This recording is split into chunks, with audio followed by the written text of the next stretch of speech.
ہمارے والد محترم کسی وجہ سے ان کے پاس ایک پیسے حساب سے آ گئے. ہمارے ابا جی فرماتے تھے جب تک میں انہیں فلاں مدارس میں فلاں غریب کے گھر فلاں معاملے میں پورے نہیں کروں گا نا مجھے سکون نہیں آئے گا.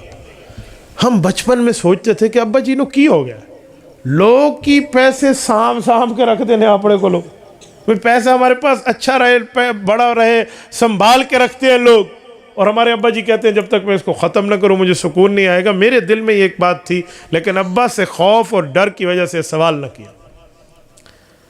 ایک دن میں حدیث پاک پڑھ رہا تھا, سیاستہ میں حدیث موجود ہے کہ رسالت امام علیہ السلام نے نماز کا سلام پھیرا اور یوں اٹھے, جلدی میں فوراً اٹھے اور اللہ کے رسول صلی اللہ علیہ وسلم گھر تشریف لے گئے.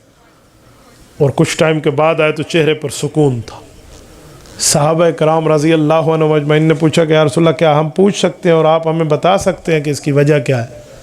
تو فرمایا جی ہاں, میرے پاس کوئی صدقہ کسی نے دیا بھی اللہ کے نام پہ دے دو, یا اس طرح کی کوئی بات تھی. ایک سونے کی ڈلی آ کر دی, تبر, سونے کی سل جسے آپ اور ہم کہہ دیں, سونے کی اینٹ, یہ آ کر دی.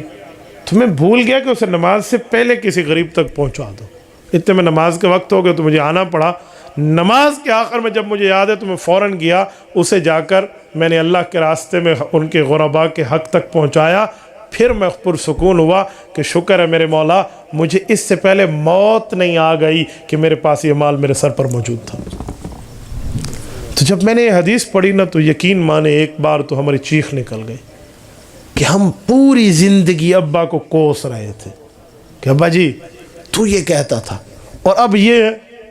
تو بھائیو پھر سمجھ آتے کہ جس کے پاس جتنی زیادہ دنیا ہے اس نے اتنا ہی پریشان رہنا.